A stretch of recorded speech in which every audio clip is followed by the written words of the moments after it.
guys! Kumusta po kayong lahat? Okay, so yun guys, maraming salamat po sa walang sawang pagsubaybay sa ating mga reading, and kung ikaw ay bago pa sa ating channel, mag-subscribe na po kayo and i-click mo na rin yung ating notification bell para lagi kang updated sa ating mga bagong upload.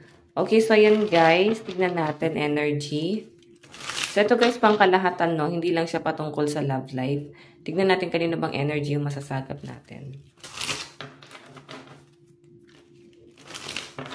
Okay.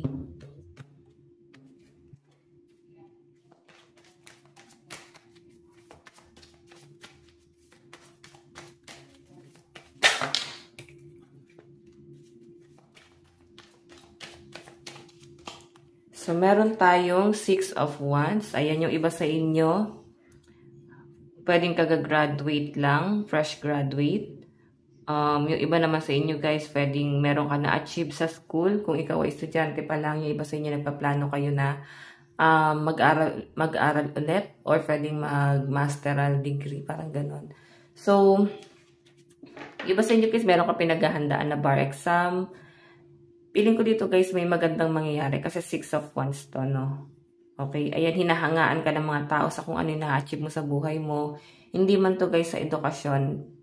Pwedeng kung ano man yung naabot mo sa buhay mo, no? So, pwede rin naman guys reversal. Kahit hindi ka nakapag-aral, parang malayo yung nararating mo. Okay? Tignan pa natin.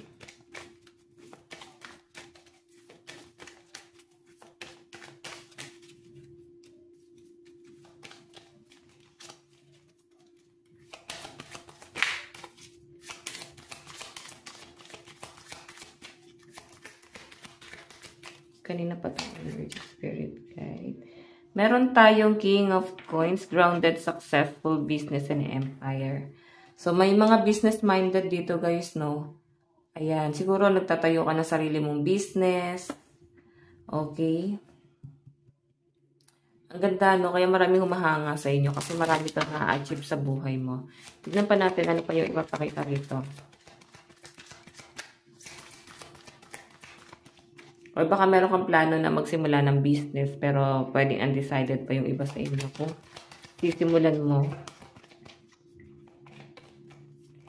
Okay, so sa love life mo naman guys, sa pinapakita sa akin dito, the Empress. Okay, feeling ko hindi kayo nag-grow ng person mo. Kaya nga nagpo-focus na lang yung iba sa inyo sa kung ano yung mas importante, sa finances mo. Parang feeling mo kasi mas mahalaga to. Okay? So, the Empress ka dito, tapos King of Coins naman si person or Queen of Coins. Mabagal siya mag-decide pagdating sa relationship mo. Parang, feeling mo ikaw yung magbibit-bit dito sa connection yung dalawa. Like, pwedeng matagal na kayo nasasama, pero parang walang nababago. Nag-aaksaya ka ng panahon at oras sa kanya. Okay, na parang dapat pala may iba ka na lang mas pinagtuunan ng pansin, mas importante. So, dapat kasi guys, subukan mo muna. Okay, at least 1 to 2 years kung may nagbago. Kung wala guys, let go mo. Okay? Lalo na at ganito ka mag-isip, mas practical.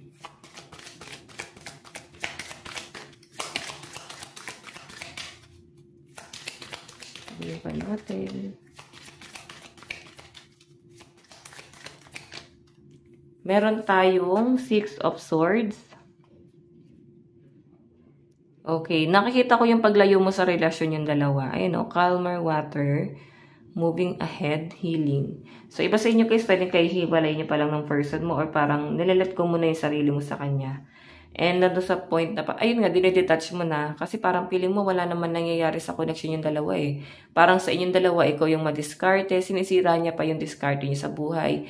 And nandun sa point na parang ang laki ng disappointment mo dito sa taong to, no?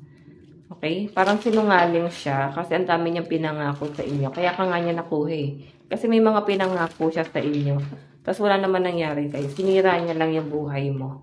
Pero ang maganda rito guys, ngayon nagsusumikap ka. And na-achieve mo naman guys.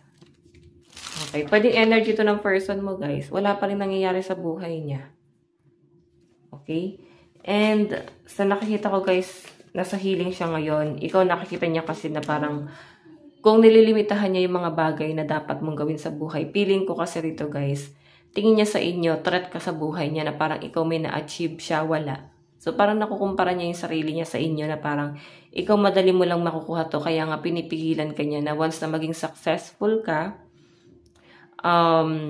hindi mo na siya masyadong titignan or pansarili pa rin guys. Baka pag naging successful ka, wala na siya sa buhay mo.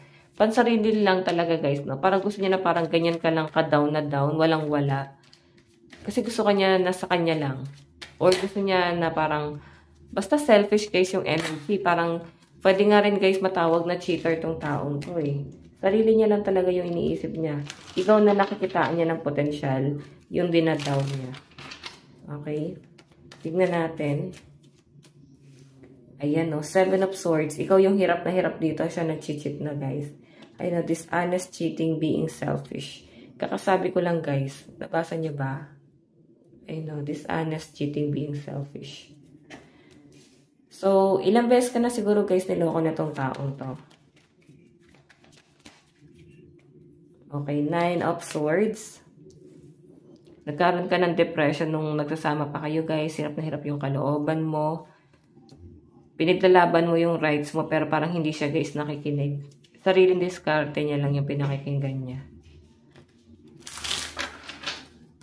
Tignan pa natin.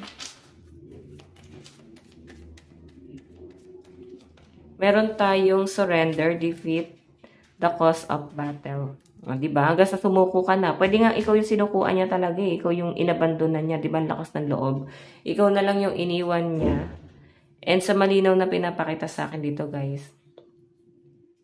Parang iniwan ka niya ng walang-wala. Ang ganda sana ng buhay mo oh. Nung wala pa siya sa buhay mo. Maayos yung pamumuhay mo. Maganda, maayos ka mag-isip, parang ganyan. Sa ngayon kasi guys, sa nakikita ko rito, hindi na ganun kaayos lahat. Simula nung nakasama mo tong taong to, parang sumpa siya. Parang sumpa nung nakasama mo kasi.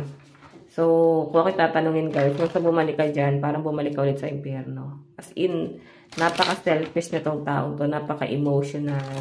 Hindi mo alam kung ano yung gusto niya mangyari sa buhay niya. Walang direksyon. Masyadong immature, narcissistic. Okay, so guys, ayan, malakas ang mga fire sign, Aries, Leo, Sagittarius, Capricorn, Taurus, Virgo, Aquarius, Gemini, Libra. Tignan pa natin. Energy. Ayan.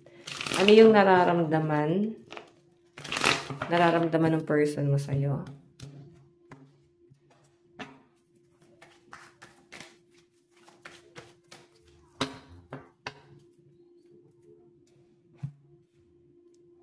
And nararamdaman mo kay person.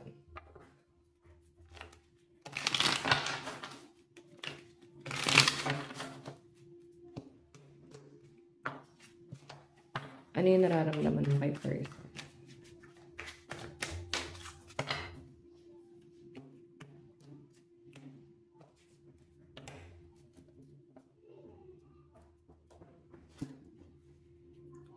Okay. Nararamdaman ng person mo sa'yo ngayon, meron tayong King of Pentacles. Kampante. Naging, parang dumepende sa inyo. Or pwede rin naman guys na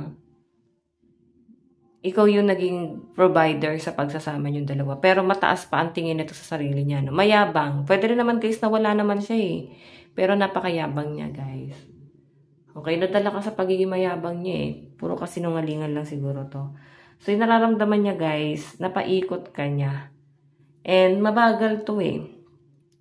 Pili niya kasi rito guys, minamaliit ka niya eh. Siya na ngayon naglagay dun sa sitwasyon mo kung nasan ka, minamaliit ka pa. Okay, tignan natin guys ano naman yung magiging, ano naman yung tingin ni person sa'yo. King of Swords, pinapanindigan mo na. Okay, nakipaghiwalay ka na siguro sa taong to. Pinapanindigan mo na yung mga decision mo na yan. And siya guys, tignan mo, tawa-tawa pa. Nakakainis nga eh. Parang mayabang siya. Kaya ko parang naapektuhan ka sa ginagawa niya. Okay, na ganito yung personality na pinapakita niya sa inyo. Tignan natin guys, ano naman yung magiging outcome. Meron tayong Page of Pentacles. What I mean, ano yung magiging action? Page of Pentacles.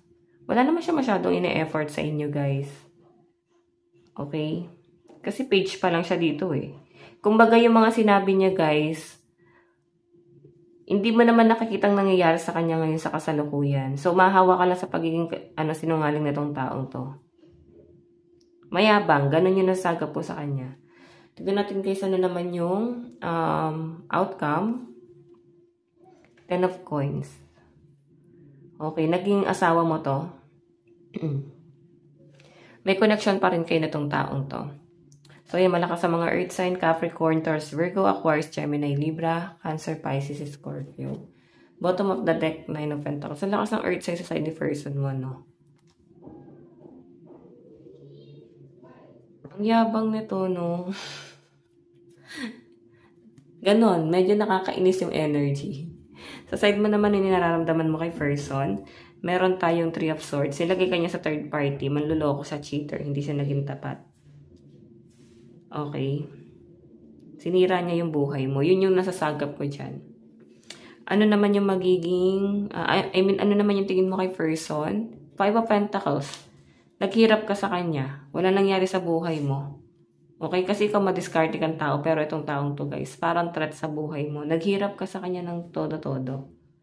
Nilagay ka na sa third party. Wala pa siyang maayos na trabaho. Kung meron man guys, parang wala naman nangyayari sa pera niya. Tingnan natin ano naman po yung ano naman yung magiging action mo. 10 of Pentacles, mas importante sa yung pamilya mo. So, yun na lang yung mas pagtutuunan mo ng pansin dito. Yung family mo or yung mga plano mo sa buhay. 10 of Pentacles, pwede bumuo ka ng pamilya sa ibang tao pero hindi na dito sa taong to. Okay? Or pwede pinapahalagahan mo pa rin yung nabuo yung pamilya. Kung nagkaroon kayo ng anak, parang yun na lang yung pinahalagahan mo.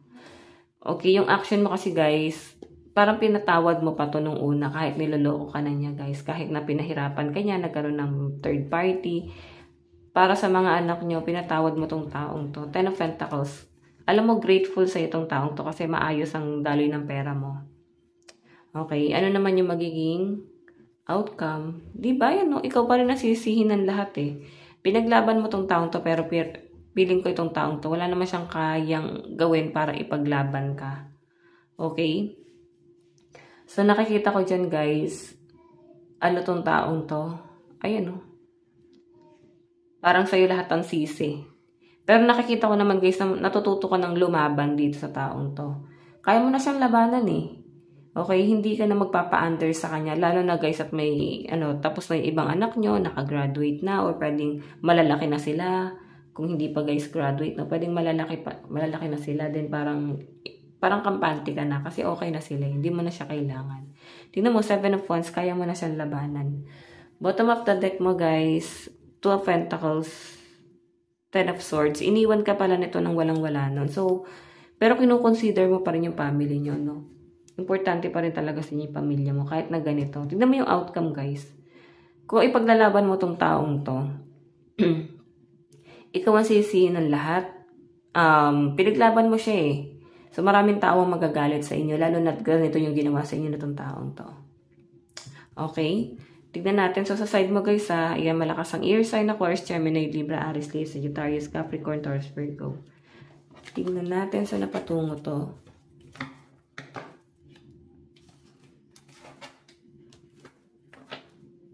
Okay. Kunin natin ito.